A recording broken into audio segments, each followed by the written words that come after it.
It was just past 9 p.m. on Park Avenue when Evelyn Moore realized she was no longer welcome in her own home. The marble lobby glowed with soft golden lights, the kind meant to make people feel safe and important. Evelyn stood near the elevator, one hand gripping the strap of her worn handbag, the other pressed protectively against her 8-month pregnant belly. Her breathing was shallow. The baby had been restless all evening, as if sensing what was about to happen. The elevator doors opened. Bradley Knox stepped out first, confident as always in his tailored coat. Right beside him was Lila Vaughn. She was smiling, calm, already acting as if she belonged there. Her manicured hand rested lightly on Bradley's arm, exactly where Evelyn's hand used to be. Bradley didn't lower his voice. He didn't need to. "This arrangement isn't working anymore," he said flatly, loud enough for the concierge and 2 security guards to hear. "You need to leave tonight. To 7, on night 25, but to 7. Evelyn felt the words hit her chest harder than any slap. "Bradley, I'm pregnant. It's cold. At least let me stay until morning." Lila tilted her head, pretending sympathy. "Evelyn, you're being dramatic. Stress isn't good for the baby." A guard cleared his throat and looked away as another rolled a suitcase toward Evelyn's feet. Her suitcase. Packed without her knowledge. Around them, people pretended not to stare. A woman in a designer coat glanced over, then quickly looked down at her phone. A man waiting for his driver shook his head slightly, as if this were none of his business. Evelyn's phone vibrated. A bank notification flashed across the screen. Transaction declined. Then another message appeared. "Your insurance coverage has been terminated." Her knees weakened. For a brief moment, she thought she might collapse right there on the marble floor. She imagined the headlines Bradley's PR team would write by morning. The unstable wife, the emotional breakdown, the perfect excuse. Bradley leaned closer, his voice low and controlled. "Don't make this harder than it has to be." Evelyn looked up at him, her eyes burning, her hands trembling not from fear, but from the realization that this wasn't just abandonment. This was a plan. And as the cold air from the revolving doors brushed her skin, she understood one terrifying truth. This was only the beginning. And Bradley had no idea what he had just set in motion. The room Evelyn rented that night was barely larger than a walk-in closet. The heater rattled like it might give up at any moment, pushing out weak bursts of warm air that never quite reached her feet. She sat on the edge of the bed, coat still on, shoes untouched, as if removing them would make everything real. Outside the thin window, Manhattan kept moving. Horns, sirens, laughter from people heading somewhere warm. Her phone lay face up beside her. No missed calls. No apologies. No explanation. She unlocked it again, hoping the bank alert had been a mistake. It wasn't. Every account connected to Bradley's family trust was frozen to her name. She opened her insurance app with shaking fingers. The screen loaded slowly, then stopped on a single sentence. "Coverage inactive." Evelyn pressed her palm against her stomach as a wave of tightness spread across her lower back. The baby shifted, uncomfortable. She whispered softly, trying to slow her breathing the way the doctor had taught her. "In, out, don't panic. Panic makes it worse." She called the obstetrics clinic she'd been going to for months. The receptionist sounded polite, almost apologetic. "I'm so sorry, Mrs. Knox. Without active coverage, we can't schedule or advise tonight." Mrs. Knox. The name felt foreign now. When the call ended, the silence felt louder than the city outside. Evelyn leaned forward, elbows on her knees, and finally let the tears come but quietly. She had learned early in her marriage that crying too loudly made Bradley angry. Old habits didn't disappear just because love did. Her phone buzzed again. This time, it wasn't the bank. A photo filled the screen, freshly posted. Lila Vaughn sat on the cream-colored sofa in the penthouse, legs crossed, a glass of red wine in hand. The city lights framed her like a magazine ad. The caption read, "New Beginnings." Evelyn stared at the picture until her vision blurred. That sofa. She had picked it out. She had sat there folding baby clothes just days ago, believing she was safe. Another message arrived seconds later. An email. From Bradley's attorney. Subject line, "Time-sensitive agreement." She opened the attachment. The words swam in front of her eyes, but the message was clear enough. A postnuptial agreement she barely remembered signing. Confidentiality clauses. Mental health language. A tight deadline. 72 hours. If you don't sign, the email said, we will proceed in a manner that protects Mr. Knox's reputation. Evelyn closed the laptop she hadn't realized she'd opened. Her hands were trembling now, not from the cold, but from something heavier. Fear mixed with understanding. This wasn't just a breakup. This was containment. Bradley wasn't trying to leave her. He was trying to erase her. She stood slowly and walked to the bathroom mirror. Her face looked pale, older than it had that morning. She placed both hands over her belly and met her own eyes. I'm still here, she whispered. And so are you. As if on cue, her phone buzzed again. A text from an unknown number. 3 words appeared on the screen. Don't sign anything. Her breath caught. Then a second message followed, colder and far more unsettling. They're watching how you react. Evelyn sank back onto the bed, heart pounding, realizing with sudden clarity that someone knew exactly what Bradley was doing, and this nightmare was about to get much darker. By morning, the story was already written, and Evelyn wasn't the one holding the pen. She woke to the buzz of her phone, vibrating nonstop on the nightstand, notifications stacked on the screen before she even unlocked it. News alerts. Social media mentions. Missed calls from numbers she didn't recognize. Her head throbbed as she sat up slowly, one hand bracing her back, the other resting on her stomach as if to anchor herself.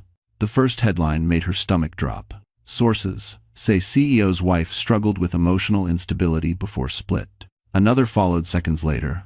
Bradley Knox prioritizes company stability amid personal turmoil. Evelyn clicked one article, then another. The language was careful, polished, and cruel in its restraint. No accusations stated outright, just suggestions. Phrases like concerns were raised. Those close to the couple noted erratic behavior. A difficult pregnancy took its toll. Each sentence planted doubt without ever crossing the line into something she could easily challenge. Bradley's name appeared alongside a photo from last year, him smiling, arm around her at a charity event. Hers was different. A cropped image taken without permission, her eyes half closed, mid-blink, her face pale under bad lighting. She closed the article, her fingers numb. This was his world. PR firms, media favors, friendly editors who owed him something. Bradley didn't need to attack her directly. He only needed to make her look unreliable. Her phone rang again. This time, it was a woman from the board of the nonprofit Evelyn had once worked for. I just wanted to check in, the woman said, her tone cautious. We saw the coverage. If you need time to focus on your health, we completely understand. Evelyn understood the message beneath the concern. Distance. Quiet removal. Don't let her situation touch us. When the call ended, Evelyn stared at the wall for a long moment, her breathing shallow. The room felt smaller than it had the night before. As if the walls themselves were closing in. Another email arrived, this one from Bradley. Not an apology, not even anger, just a single sentence. This is why I tried to handle things privately. Her vision blurred with tears she refused to let fall. She knew what he was doing now. He was reframing the past, turning every moment of exhaustion, every tear she'd shed during pregnancy, into evidence. Proof that she was the problem. She opened her laptop and searched her own name. The results multiplied by the minute. Comment sections filled with strangers dissecting her marriage, her body, her mental state. Some were sympathetic, many were not. One comment stood out. If she was so unstable, maybe the baby isn't safe with her. Evelyn slammed the laptop shut, a sharp gasp tearing from her chest. Her hands shook violently now. This wasn't about reputation anymore. This was about control. Her phone buzzed again. The same unknown number from the night before. A new message appeared. They've activated Phase 2. Media pressure comes before legal force. Evelyn's heart pounded as she typed back for the first time. What do I do? The reply came almost instantly. Nothing. Yet, let them believe you're isolated. She swallowed hard, staring at the words until they burned into her mind. Then the final message arrived, sending a chill through her entire body. We just confirmed it. Bradley filed an emergency motion this morning. End quote. Evelyn's breath caught as she read the last line. He's trying to declare you unfit before the baby is born. Evelyn didn't sleep that night. Every time she closed her eyes, the same thought returned like a hammer. Unfit. Bradley wasn't just trying to leave her behind. He was trying to take her child before the baby even had a name. By morning, her phone rang with a number she recognized immediately. Bradley's legal firm. The woman on the line spoke calmly, professionally, as if they were discussing a delayed shipment instead of Evelyn's life. "Mrs. Knox, we'd like to resolve this amicably. Given your current condition, prolonged conflict wouldn't be healthy for you or the child." Evelyn said nothing. She had learned that silence made people reveal more. "There's an agreement already in place," the lawyer continued. "You signed it 3 years ago. A postnuptial addendum. It includes a mental health cooperation clause." Evelyn's chest tightened. She remembered the night now. A charity gala. Too much champagne. Bradley guiding her hand, smiling, telling her it was routine. Just paperwork. Nothing to worry about. She had trusted him. The lawyer emailed the document while they were still on the call. Evelyn opened it with shaking fingers. Her name was there. Her signature was real. The language was cold and precise. In the event of marital dissolution, Mrs. Knox agrees to undergo independent psychological evaluation if concerns are raised regarding parental fitness. Concerns? Raised by whom? "You're asking me to prove I'm sane," Evelyn said quietly. "We're offering you a chance to cooperate," the lawyer replied. "If you refuse, the court may interpret that as non-compliance."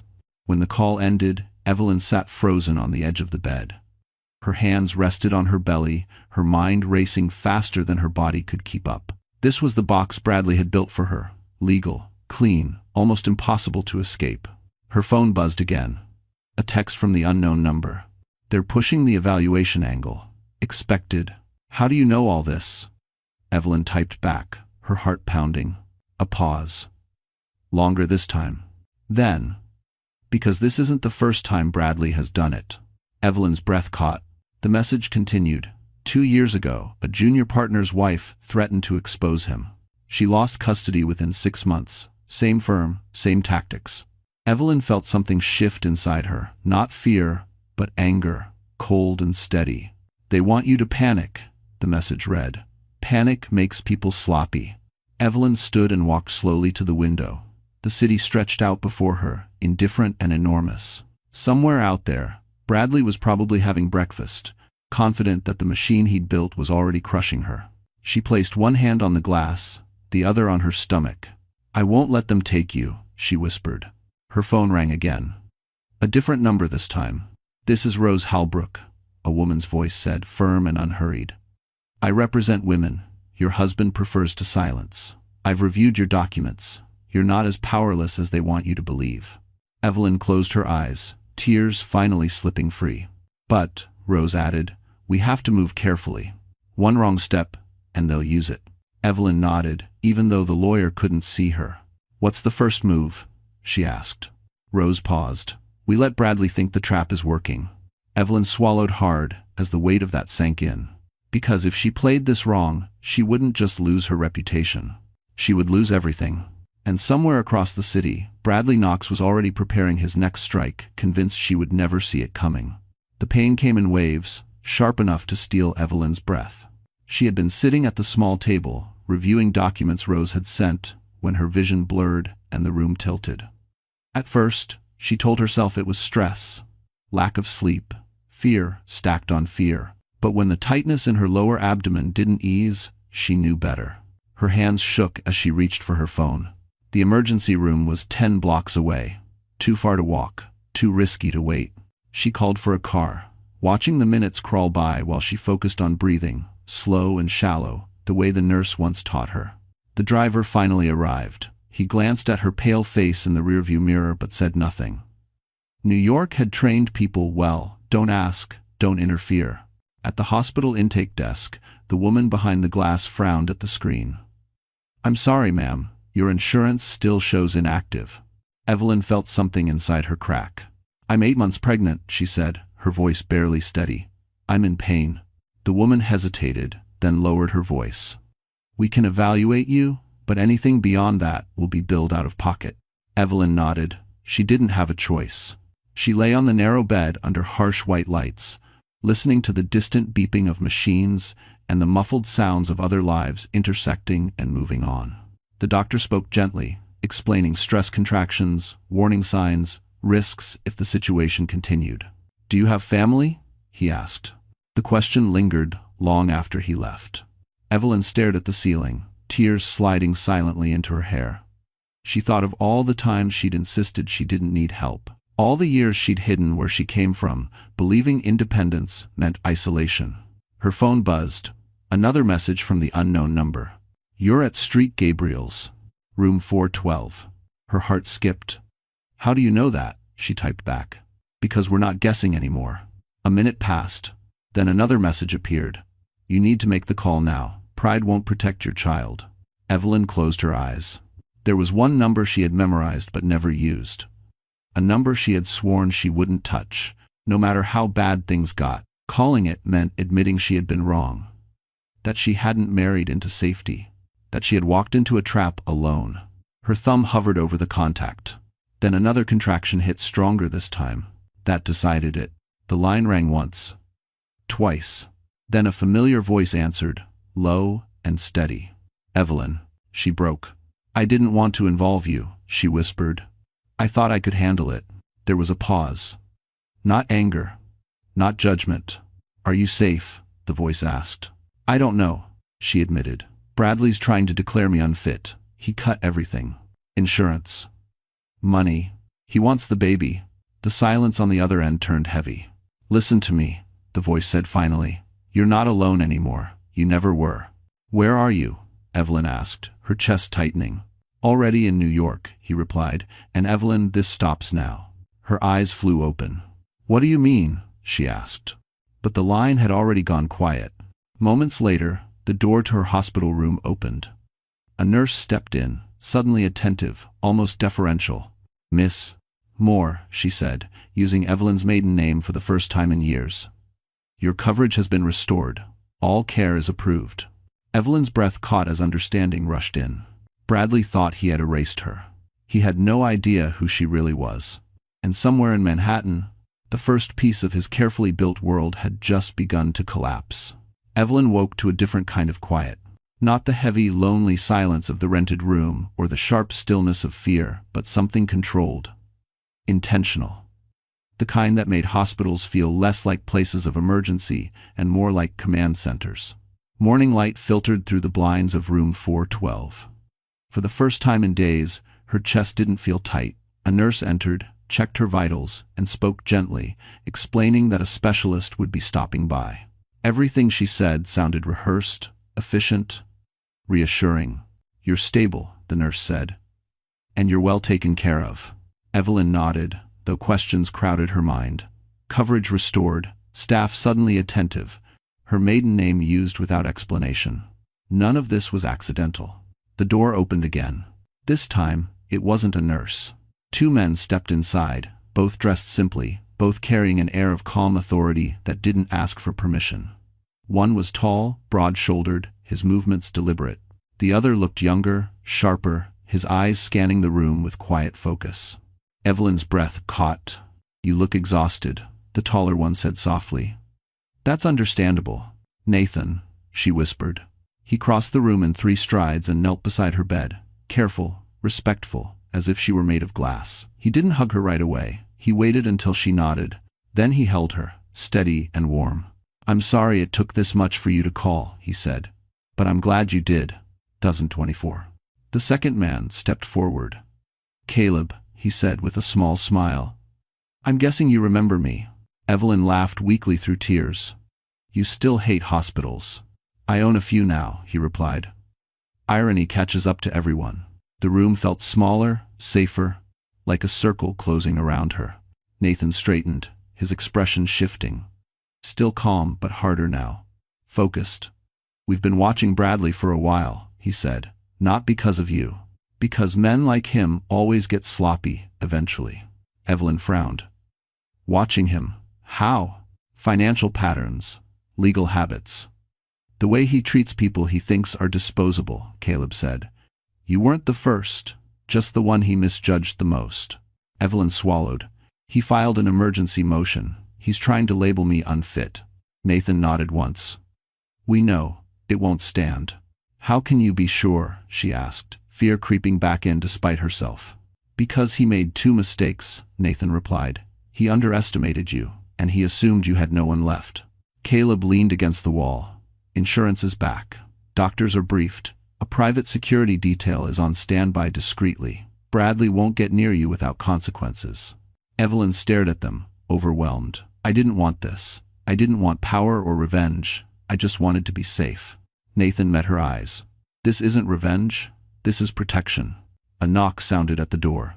A woman entered mid-40s, composed, carrying a leather folder.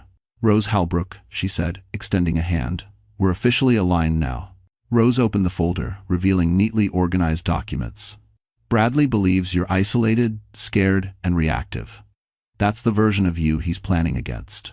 Evelyn felt something solid form in her chest. What do we do? She asked. Nathan's voice was steady. Nothing visible. Caleb smiled faintly. We let him keep playing his game. I have fact. Rose closed the folder with a soft click. Because when men like Bradley think they're winning, they expose everything. Evelyn leaned back against the pillow, one hand resting over her stomach. The fear wasn't gone, but it was contained now. And somewhere across Manhattan, Bradley Knox was moving pieces on a board he thought he controlled. He didn't know the board had just changed. Bradley Knox didn't wait long to strike again. By noon, Evelyn's phone lit up with a familiar email thread, this time marked urgent in bold red letters. Rose was already standing near the window when the notification came through, arms crossed, watching the city like it might talk back. They're escalating, Rose said before Evelyn even spoke. That was always the next step. Evelyn opened the message. Bradley's legal team had shortened the deadline. No more 72 hours. 48. The tone was colder now, less polished. Failure to comply will leave Mr. Knox no choice but to proceed with all available legal remedies. Attached was a new document. An amended agreement. Harsher language, tighter clauses. A line highlighted in yellow caught Evelyn's eye. Immediate cooperation required to avoid court-ordered evaluation. They're pressuring you to react emotionally, Rose said. He wants you tired, scared, pregnant, and overwhelmed. Nathan stood by the door, scrolling through his phone. He's also leaking again, he said, quietly this time. Caleb turned his tablet toward Evelyn. A short article had just gone live on a financial blog. It questioned Bradley's distracting personal issues and hinted that private family concerns were creating instability at home. Evelyn's jaw tightened. He's setting the stage. If I don't sign, he'll say I forced his hand. Exactly, Rose replied.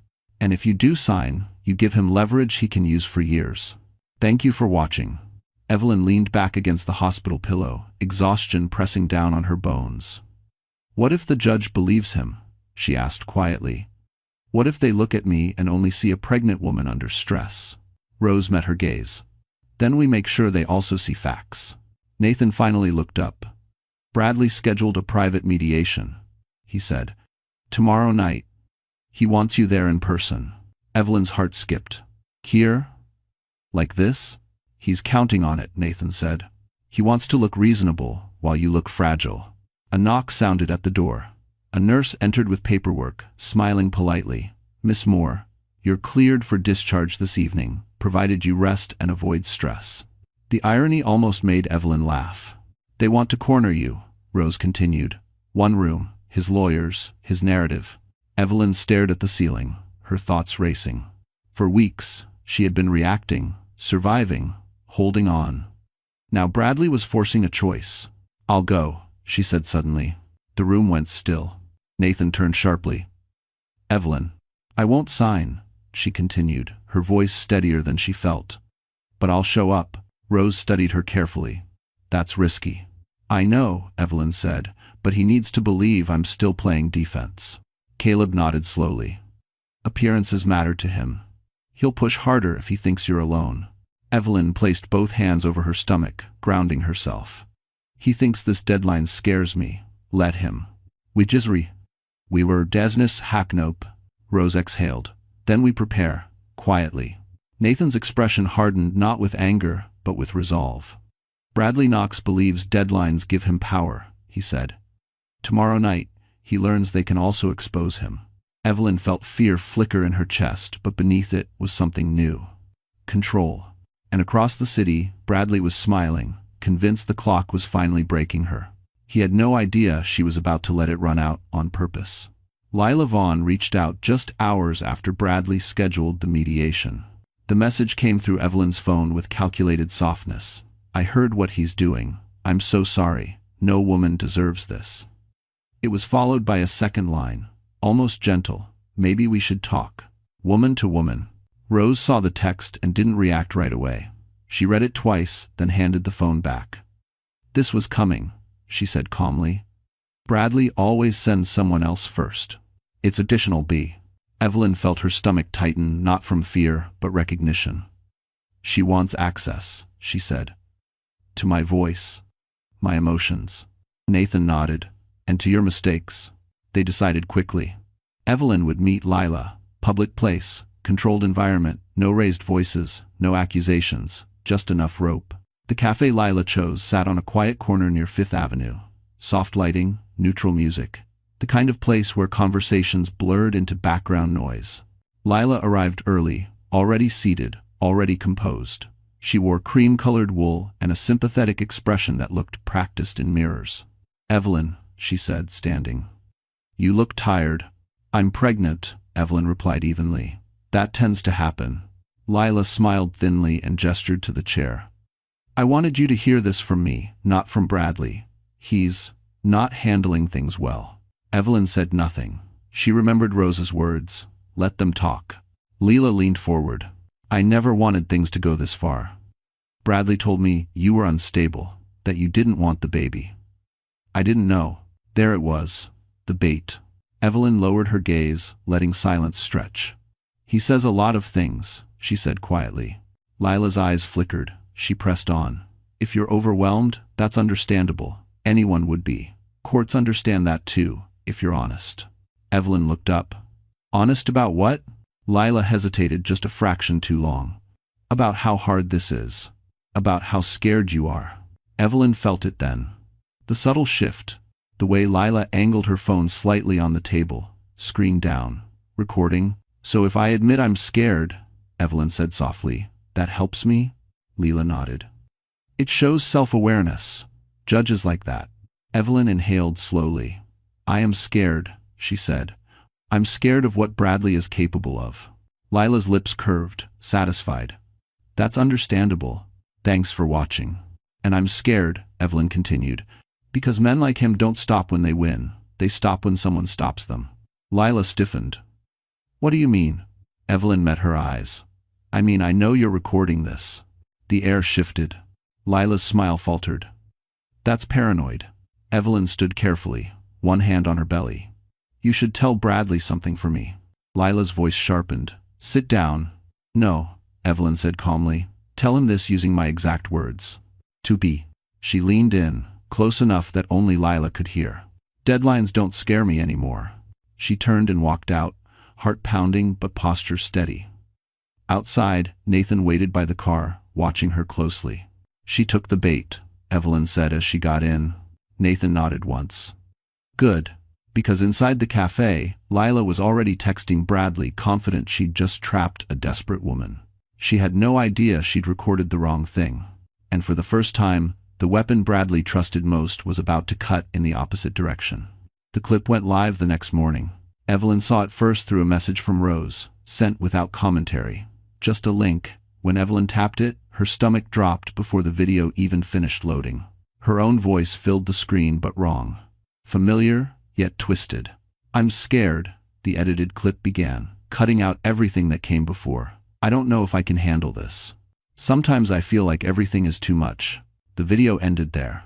No mention of Bradley. No context. No warning. Within minutes, the narrative snapped into place like a trap springing shut.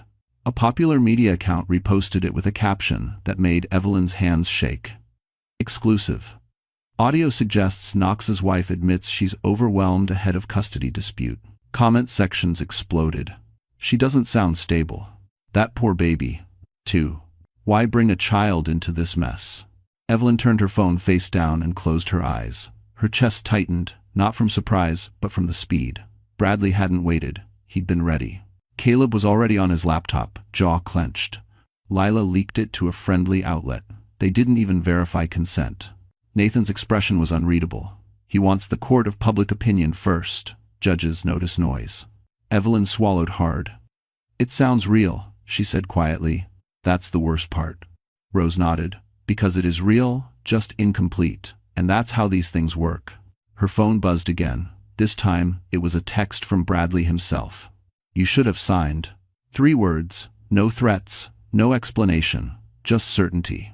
Evelyn felt the room tilt for a moment. The old fear tried to claw its way back in, the instinct to apologize, to explain, to disappear. But then Rose spoke. They took the bait exactly the way we hoped. Evelyn looked up. What do you mean? Rose reached into her folder and slid her phone across the table. Because Lila didn't just record you, she recorded herself. She pressed play. This time, it was a longer file, uncut, clear. Lila's voice came through first, smooth and coaxing. Courts like honesty, judges understand fear. Then Evelyn's full response followed, every word intact. The warning, the clarity, the line that changed everything. I'm scared of what Bradley is capable of. Caleb exhaled slowly. And here's the part she didn't know, he said, tapping his screen. The cafe has audio surveillance. Legal. Time-stamped. Nathan leaned forward. Bradley released a manipulated clip during an active legal process. Rose's eyes were sharp now. Which turns this from strategy into misconduct. Evelyn felt something loosen in her chest. Not relief, resolve. What happens now? She asked. Rose didn't hesitate. Now we document everything. The leak, the edits, the coordination. But as eater, Caleb added, and we let Bradley keep pushing. Every move he makes from here digs him deeper. Outside, the city moved on, unaware that a private war was accelerating behind closed doors. Inside the room, Evelyn stared at the uncut recording again.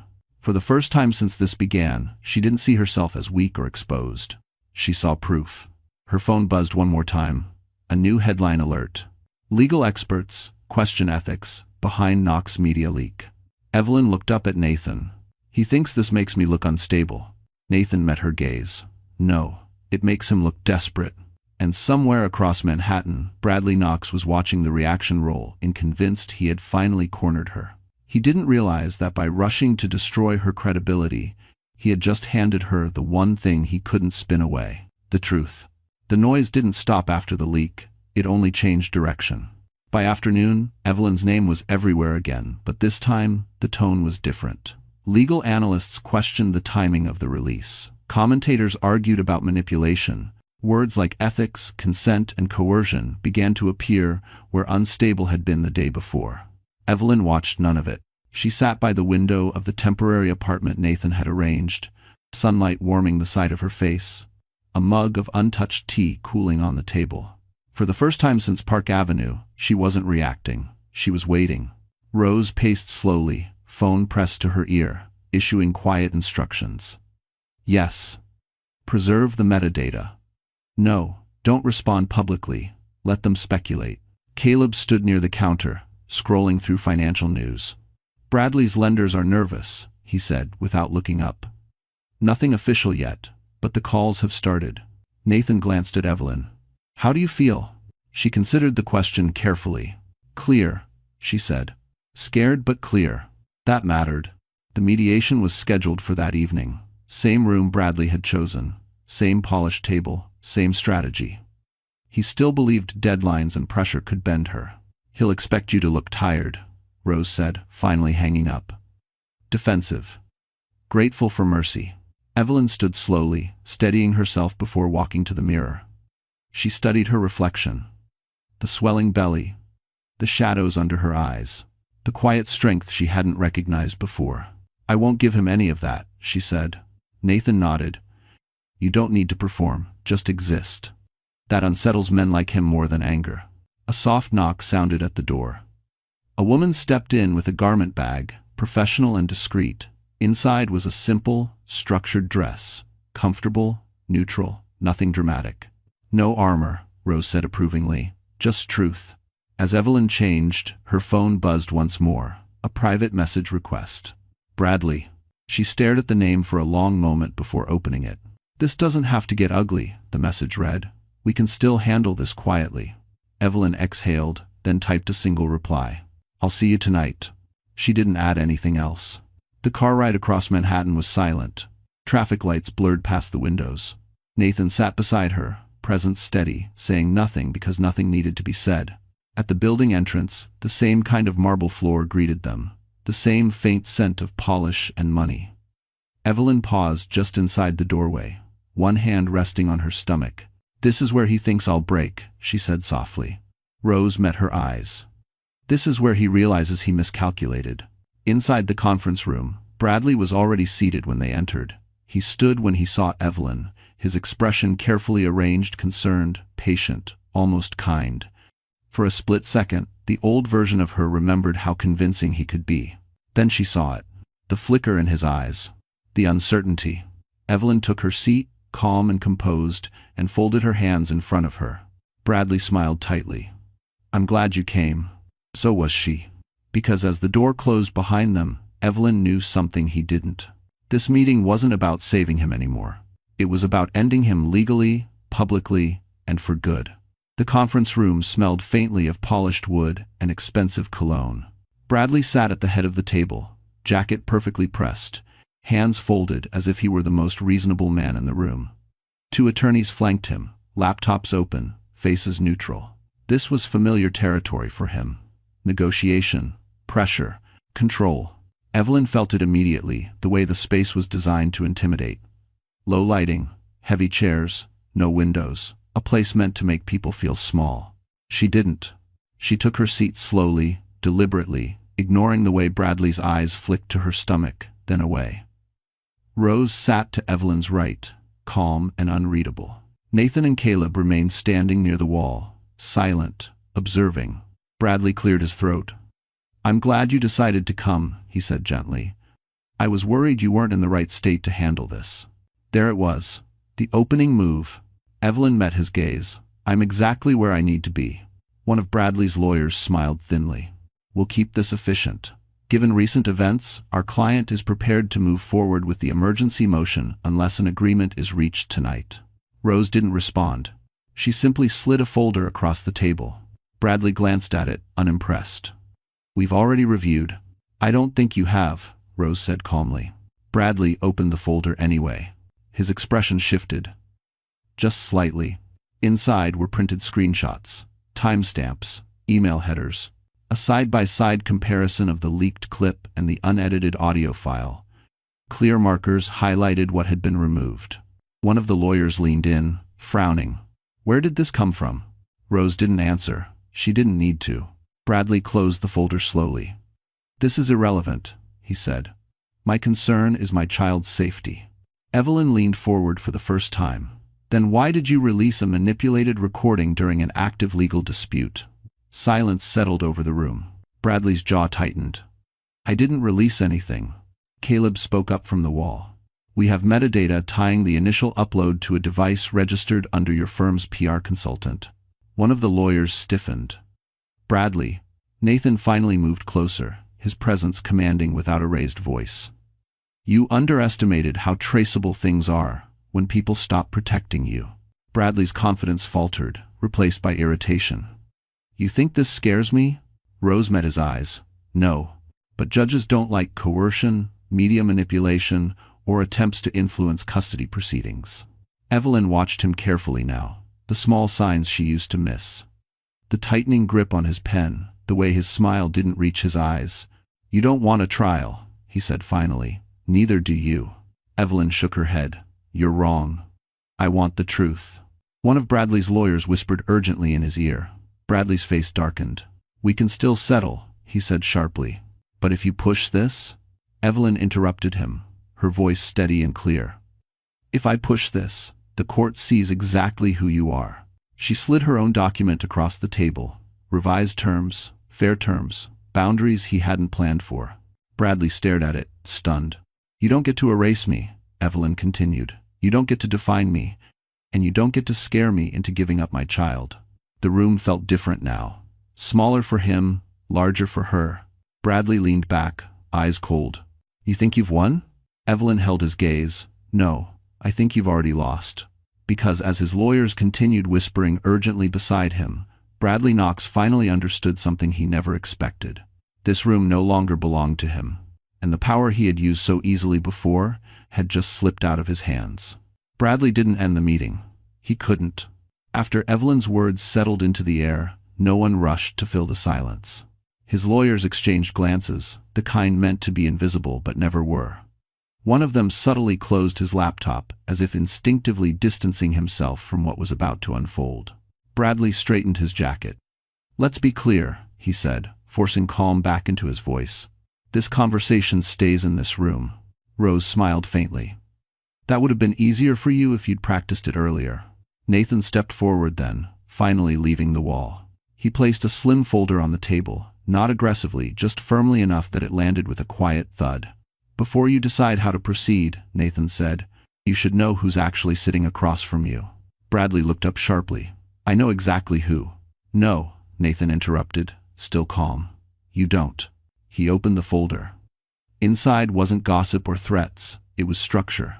Corporate charts, ownership percentages, quiet connections Bradley had never bothered to trace because they'd never mattered before. Until now. Caleb spoke next. "Two of your lenders are subsidiaries of funds we manage. Another is underwritten by a hospital network I own." Bradley laughed, sharp and disbelieving. "That's supposed to impress me?" Nathan met his eyes. "No, it's supposed to inform you." One of Bradley's attorneys leaned in close, whispering urgently. Bradley's face drained of color, not all at once, but enough to notice. Evelyn watched him carefully. This wasn't triumph, it was exposure. "You see," Rose said evenly, "this isn't about punishment, it's about risk. And right now, you're a risk." Bradley's jaw tightened. "You think you can threaten my business to win a custody fight?" Evelyn finally spoke again. "I didn't bring them here," she said. "You did. The moment you tried to take my child. Because nah." The words landed heavier than anything else that night. Bradley pushed his chair back slightly. "This is extortion." Rose shook her head. "No, this is disclosure. Courts love transparency." Nathan closed the folder. "Here's what happens next. You withdraw the emergency motion. You issue a formal retraction regarding the media leak, and you agree to temporary terms that protect Evelyn and the baby." "And if I don't?" Bradley asked. Caleb didn't raise his voice. "Then this conversation becomes public in court filings, regulatory reviews, and places your PR team can't bury." Silence returned, thicker than before.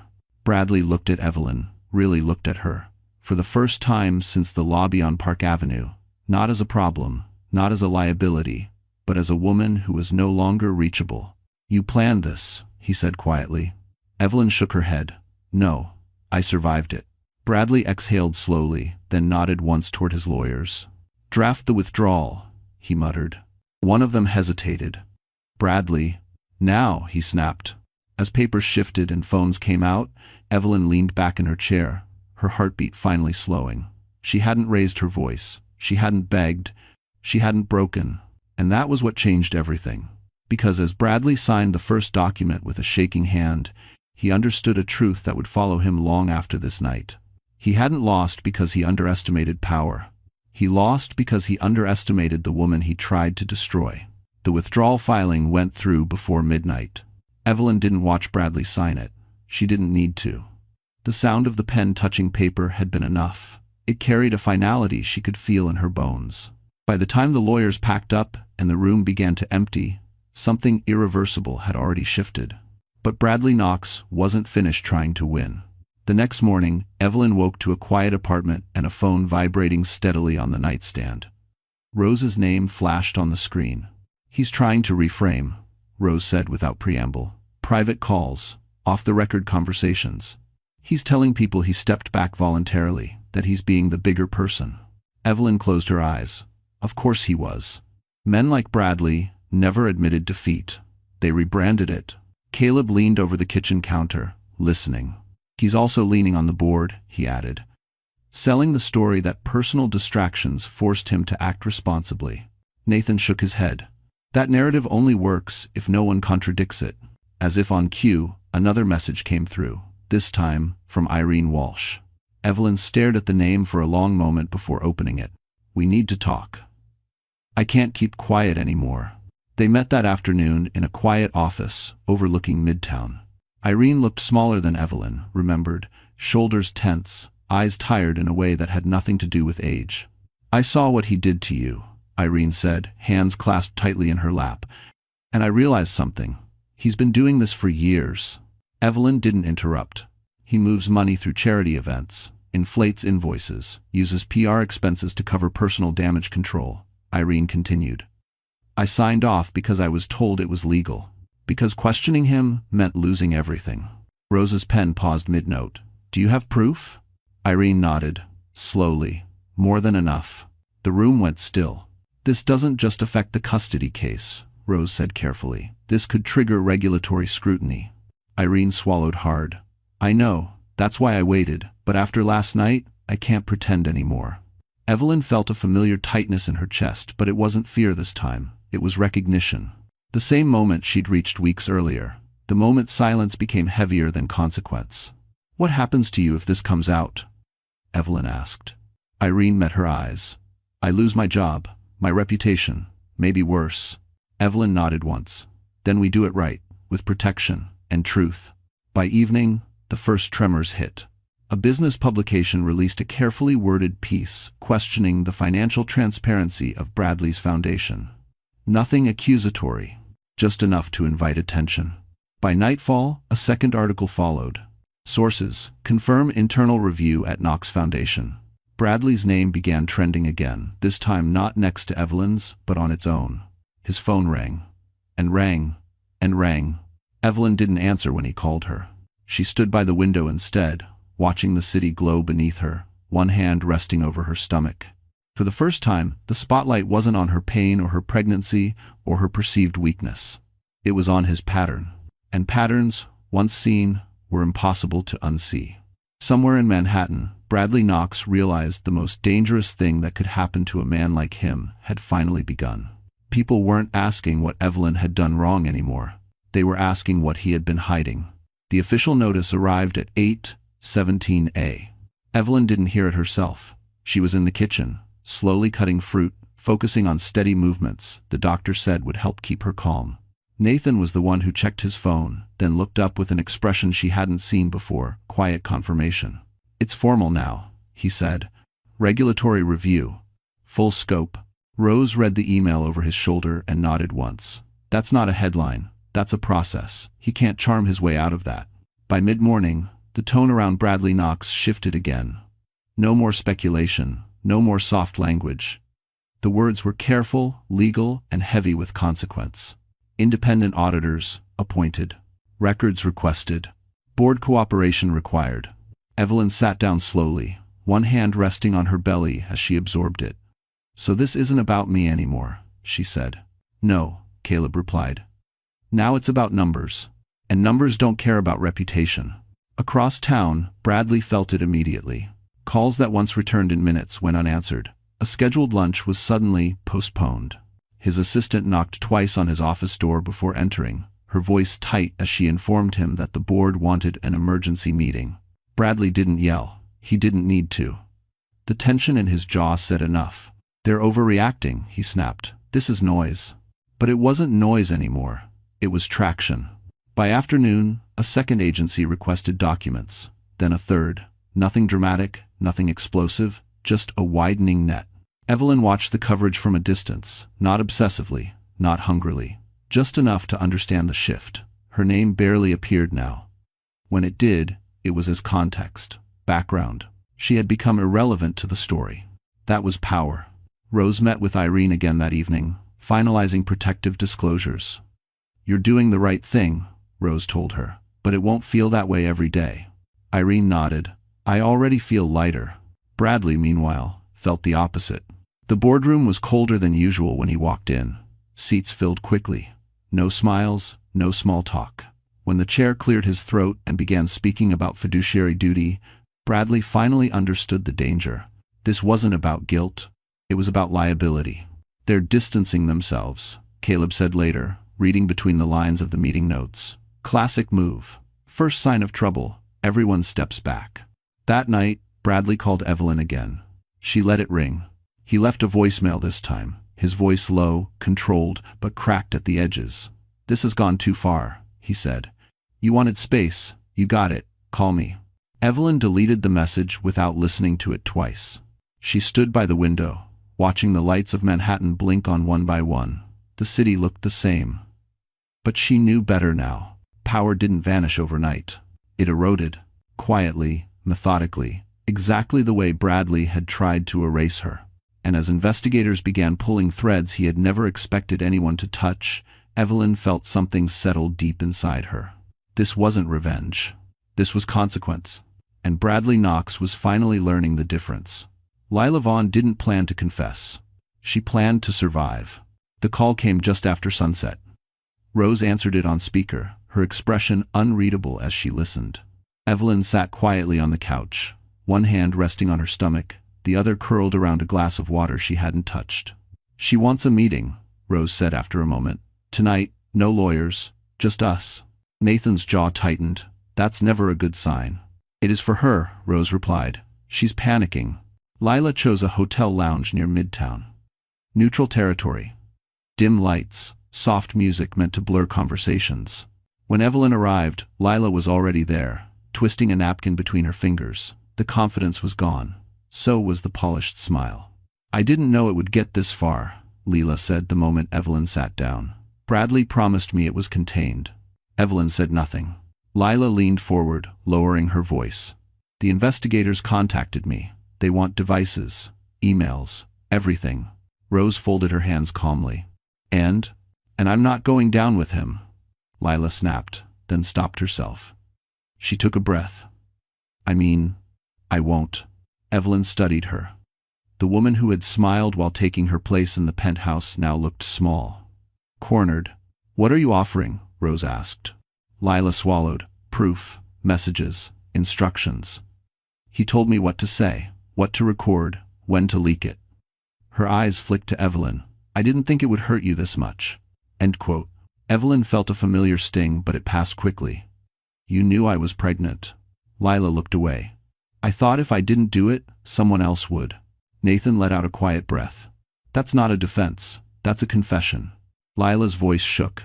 "I can give you everything. Timelines, payments, the real reason he wanted you declared unfit." Evelyn's chest tightened. "Why?" "Because if he loses custody completely," Lila said, "he loses leverage. And if he loses leverage, the board cuts him loose." There it was. The truth beneath the panic. Rose nodded slowly. "We'll need it documented, properly." Lila nodded eagerly. "I'll cooperate. Fully." Evelyn finally spoke, her voice calm but firm. "You don't do this for me. You do it because you're afraid." Lila didn't deny it. The next 48 hours were quiet but devastating. Lila's sworn statement landed with investigators alongside Irene's financial disclosures. Messages, voice notes, payment confirmations. A clear pattern of coordination. Manipulation. Intent. By the time Bradley heard about it, it was too late. He called Lila. She didn't answer. He called Evelyn again. This time, she listened to the voicemail. "You think you've won," he said, anger barely contained. "You think this ends well for you." Evelyn deleted the message. By morning, a new headline broke. "Key associate cooperates in Knox investigation." Evelyn read it once, then set her phone down. Lila hadn't turned because of guilt. She turned because power shifted. And for the first time since this began, Evelyn understood something clearly. She didn't need everyone to be good. She just needed the truth to become more valuable than the lie. Bradley Knox lost the boardroom on a Tuesday morning. It didn't happen with shouting or headlines or security escorts. It happened quietly, the way real power shifts always do. An email went out at 8:02 a.m., marked confidential, summoning him to an emergency session. By 9:15, he was no longer acting CEO. Evelyn heard about it from Caleb first. "They voted for temporary removal," he said, setting his phone down. "Independent oversight, restricted access. He's still officially under review, but that's just language." Evelyn closed her eyes and exhaled slowly. Not relief, not satisfaction, just gravity lifting. Across the city, Bradley sat at the long table he had once ruled, staring at faces that no longer mirrored his confidence. The chair spoke carefully, using phrases like fiduciary obligation and risk mitigation. Lawyers avoided his eyes. No one defended him outright. When it was over, he walked out alone. By afternoon, the damage spread. Banks froze, discretionary accounts pending review. A major partner paused negotiations until matters clarified. His name disappeared from an upcoming charity gala invitation list. The calls he made didn't go unanswered. They went declined. Evelyn watched the updates roll in from a distance, sitting in a sunlit room with her feet elevated, doctor's orders taped to the fridge. For the first time in weeks, the baby kicked without tension, a sharp reminder of life continuing forward. "This is the part where he panics," Rose said quietly. "Men like Bradley don't know how to exist without leverage." "Is about Muzz." She was right. That evening, Bradley showed up where he shouldn't have. The building's front desk called Evelyn first. "There's a Mr. Knox asking to see you. He says it's urgent." Evelyn didn't hesitate. "He's not allowed access." 10 minutes later, her phone rang. "Congratulations," Bradley said, bitterness leaking through his control. "You ruined me." Evelyn's voice was steady. "You did that yourself. You think the court will see you as the hero?" he snapped. "You think this doesn't follow you?" Evelyn looked down at her stomach, her hand resting protectively. "I think the court will see facts." Bradley laughed sharply. "You were nothing before me." The words used to hurt. Now they sounded small. "You married me because you thought I was invisible," Evelyn said. "That was your mistake." Silence stretched between them. Then Bradley spoke again, lower this time. "If I go down, I'll take you with me." Evelyn ended the call. That night, the first official notice arrived. A formal filing citing material misrepresentation and patterned misconduct. Not criminal yet, but close enough to smell. Rose read it twice, then looked up. "This locks him out of narrative control. Everything from here is on record." Nathan poured Evelyn a glass of water. "He doesn't get to scare you anymore." Evelyn nodded slowly. Bradley Knox had spent years building an image so carefully that he believed it could protect him from consequence. He was wrong. Because as doors closed quietly all around him, Evelyn understood something she hadn't before. Justice didn't always roar. Sometimes, it simply removed the stage. And without it, men like Bradley didn't fall dramatically. They faded powerless, exposed, and finally forced to face the wreckage they'd created. The courthouse hallway smelled like old paper and disinfectant. Evelyn moved slowly, one hand on her belly, the other resting lightly on Rose's arm. The doctor had warned her stress, even now, could trigger early labor. But she had insisted on being there, not to fight, to finish. The temporary custody hearing was short by design. No drama, no speeches, just facts, filings, and timelines laid out cleanly in front of a judge who had already read everything twice. Bradley arrived late. He looked thinner. His suit still fit perfectly, but it hung differently now, like it belonged to another version of him. He didn't look at Evelyn when he sat down. He didn't need to. The distance between them had grown too wide for eye contact to matter. Rose spoke first, her voice calm and precise. She outlined the withdrawals, the media manipulation, the ongoing investigations. She didn't embellish. She didn't need to. Bradley's attorney tried once, just once, to reframe the situation as a mutual breakdown under pressure. The judge raised a hand. "We're past framing," she said evenly. "We're discussing risk." That word hung in the air. When it was Evelyn's turn to speak, she stood carefully. Her voice was steady, but not hardened. "I'm not here to punish anyone," she said. "I'm here to protect my child." She didn't look at Bradley when she said it. She looked at the judge. "I'm asking for temporary sole custody, supervised visitation pending review, and a non-disparagement order. Not for revenge, for stability." The judge nodded slowly. Bradley shifted in his seat. "This is excessive," he said, unable to stop himself. "She's turned everyone against me." The judge met his gaze. "No, Mr. Knox, your actions did that."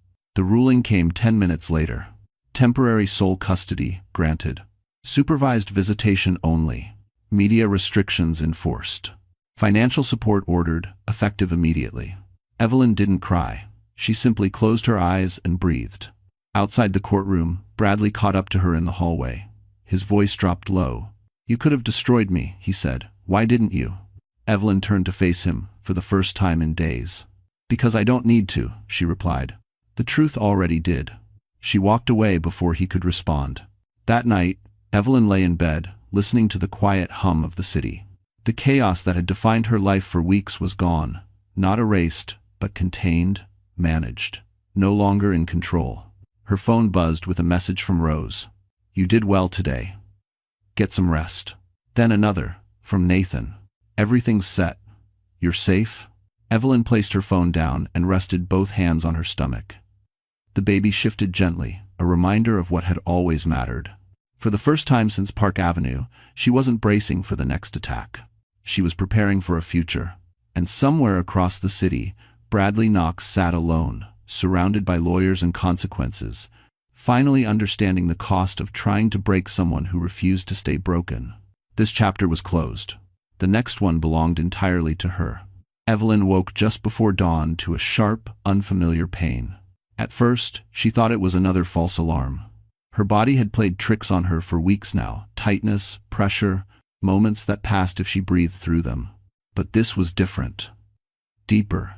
Insistent. She shifted in bed, and her breath caught. This wasn't going away. Nathan was already awake when she called out. He was at her side in seconds, calm but alert, helping her sit up, timing the pain the way the doctor had shown him. "It's too soon," Evelyn whispered, fear cutting through her voice. "It's not time yet." Nathan met her eyes. "We'll handle it." The drive to the hospital blurred into flashing streetlights and measured breathing. Evelyn focused on one thing, only getting through the next wave. Not Bradley, not court filings, just now. The doctors moved quickly. Too quickly to ignore the truth. "You're in early labor," one of them said gently. "Stress can do that." Evelyn nodded, tears slipping free despite herself. "Is the baby?" "He's strong," the doctor assured her. "But we need to be careful." Hours passed in fragments. Machines humming, soft voices, hands steadying her shoulders when the pain peaked. Nathan never left her side. Caleb arrived quietly, speaking with doctors, arranging care without drama or urgency. When the baby finally cried, the sound cut through everything. Evelyn sobbed as they placed him against her chest. He was small, perfect, real. His tiny fingers curled instinctively against her skin, grounding her in a way nothing else ever had. "You're safe," she whispered to him. "I've got you." The doctor smiled. "You did very well. What haven't stego?" Outside the room, the world continued its noise investigations, headlines, consequences. But inside, none of that mattered. Later that night, when the room had grown quiet again, Evelyn checked her phone for the first time in hours. Messages waited. From Rose, from friends she hadn't heard from in years. From people who had believed the lies and now apologized. One message stood out. From Bradley. She stared at the name for a long moment before opening it. "I heard," the message read. "I just want to know he's okay." Evelyn didn't reply. She looked down at her son instead, sleeping peacefully against her chest. The rise and fall of his breathing was the only answer she needed. Bradley had asked for control. He had demanded power. He had tried to claim ownership over things that were never his. And now, when it truly mattered, he was nothing more than a distant voice asking permission. Evelyn turned her phone face down. The nurse returned quietly, dimming the lights. "You should rest," she said softly. Evelyn nodded. As exhaustion settled in, something else did too. Relief. Not the loud kind. The quiet, lasting kind that came from knowing the worst was over. Her son slept on, unaware of the battles fought before his first breath. Unaware of the man who had tried to use him as leverage. Unaware of how close everything had come to breaking. And as Evelyn closed her eyes, holding him close, she understood something with absolute clarity. The story had changed. It was no longer about survival. It was about life beginning early, arriving fiercely, and rewriting everything that came before it. The consequences didn't arrive all at once. They came in layers. Evelyn learned that on the morning she was discharged from the hospital, her son bundled safely in her arms. As Nathan pushed the wheelchair down the corridor, her phone buzzed with a notification from Rose. "They've finalized the findings," Rose wrote, "and they didn't go easy." Bradley Knox's name appeared across business feeds before noon, not in gossip columns, in financial briefs, regulatory summaries. The language was cold, exact, and devastating. Breach of fiduciary duty. Intentional misrepresentation. Patterned misuse of charitable funds. Evelyn read none of it aloud. She didn't need to. The weight of it settled quietly, like a door closing behind her. By afternoon, the board made it official. Bradley was removed permanently. No ceremonial exit, no press statement from him, just a brief announcement citing irreparable loss of confidence. Caleb confirmed it over the phone. They offered him a chance to resign quietly, he said. He refused. Thought he could still threaten them. Evelyn looked down at her sleeping son. And now? And now he's toxic, Caleb replied. No firm will touch him. The fallout spread faster than Bradley could contain it. A civil case followed the investigation. Partners distanced themselves publicly. Donors demanded audits. The foundation bearing his name prepared to rebrand entirely. The man who had once controlled every narrative was now erased from them. Bradley tried one last time. He showed up at the courthouse unannounced 2 days later, demanding an emergency motion. The clerk refused to file it. His attorney withdrew the same afternoon, citing ethical conflicts. That night, he sent Evelyn a message longer than any before it. You think this is justice, he wrote, but you took everything from me. Evelyn didn't respond. Rose read the message later and shook her head. He still doesn't understand. Understand what? Evelyn wondered. That power taken through fear was never stable. That control built on silence always collapsed. That consequences weren't punishment, they were balance. The court issued its final interim order the next week. Bradley's visitation remained supervised. His public statements were restricted. Any attempt to contact Evelyn directly was prohibited. And then came the ruling that mattered most. Evelyn was granted sole decision-making authority. Medical, educational, personal. Her son would never be used as leverage again. Bradley Knox walked out of the courthouse that day unnoticed. No cameras, no crowd. Just another man in a dark coat standing too long on the steps, realizing the world had moved on without him. Evelyn watched none of it. She sat at home, sunlight spilling across the floor, her son asleep in her arms. For the first time in months, there were no documents to sign. No threats to anticipate, no deadlines designed to break her. Only quiet, the kind that heals. Bradley had lost what he valued most: status, control, the illusion of untouchability. Evelyn had gained something far greater: peace. And as she gently kissed her son's forehead, she understood the truth of it fully. The man who tried to destroy her legacy had destroyed his own. And this time, there was no rewrite left for him. Evelyn's life did not become perfect. It became hers. The weeks after the final ruling passed quietly, marked not by headlines but by routines. Morning light through the apartment windows. The soft weight of her son asleep against her chest. Coffee she drank while it was still warm. Small things that once felt impossible. She chose a new last name for him, hers. Not out of anger. Out of clarity. The apartment overlooked a stretch of trees just beginning to turn green again. Central Park was close enough that she could hear children laughing on warm afternoons. Sometimes she watched from the window, rocking her son gently, realizing she no longer flinched at sudden noises or unknown numbers on her phone. That mattered more than she ever expected. Bradley Knox disappeared from her life completely. No calls, no messages, no shadow hovering at the edges of her days. The court orders held. The world moved on, and without attention to feed on, he faded into irrelevance. Evelyn never celebrated his fall. She celebrated her freedom. When Rose stopped by one afternoon, she brought documents, not threats, not defenses, but opportunity. A settlement finalized, financial support secured, a long-term trust established for her son. Everything clean, everything enforceable.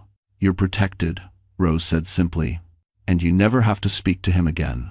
Evelyn smiled, genuine and unguarded. That's all I wanted. She returned to work months later, not to the life she had before, but to one she chose. She joined a small nonprofit focused on legal advocacy for women navigating coercive divorces. Quiet work, real work, the kind that didn't need applause. Sometimes, other women recognized her. They didn't ask for details, they just said, "I saw what you survived." Evelyn always answered the same way. "I didn't survive alone." Her brothers visited often, never intrusive, never overbearing. They didn't try to manage her life or fix her future. They simply stood nearby, ready if needed, respectful when not. That was the greatest gift of all. One evening, as the sun dipped low and the city softened into gold, Evelyn held her son close and whispered promises she intended to keep. No one will use you. No one will silence you. No one will take your safety for granted. Thanks for watching. He slept peacefully, unaware of the meaning behind the words, but secure in them all the same. Evelyn thought back to the night on Park Avenue, the cold floor, the suitcase at her feet. The way she had believed that moment was the end of everything. She understood now how wrong she had been. It wasn't the end. It was the line she crossed when she stopped begging to be spared and started insisting on being protected. Bradley had taken what he could. The world had taken the rest. And Evelyn had been given exactly what she deserved, not riches, not revenge, not applause, but something far rarer. Safety, dignity, a future untouched by fear. As night settled over the city, Evelyn turned off the light, holding her son close. The story ended not with a battle cry, but with peace. And for the first time in a long time, that was more than enough. So, the story has come to an end. And if you're still here with us right now, truly still here, then something in this journey must have touched your heart in a quiet but meaningful way. What Evelyn's story reminds us is not about winning loudly or proving anyone wrong. It's about choosing dignity when chaos invites you to break. Life doesn't always test us with obvious enemies. Sometimes it tests us with silence, pressure, and moments where walking away with our peace is the bravest act. The Stoics believed this deeply. Marcus Aurelius wrote, "You have power over your mind, not outside events. Realize this, and you will find strength." Evelyn didn't control what was done to her, but she chose how she responded, and that choice changed everything. Another Stoic truth says healing begins when we stop asking, "Why is this happening to me?"